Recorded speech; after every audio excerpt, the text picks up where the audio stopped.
Can we show battery percentage on your Android phone, but you can't find the battery percentage option?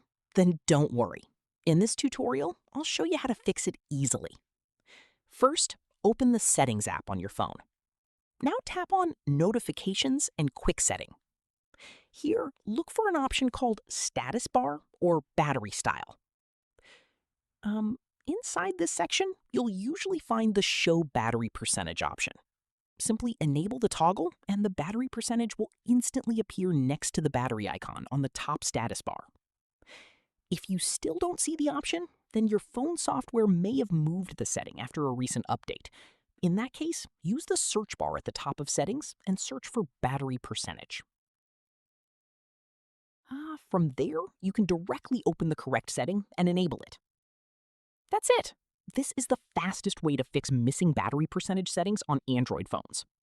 If this video helped you, make sure to like and subscribe for more Android tips and tutorials.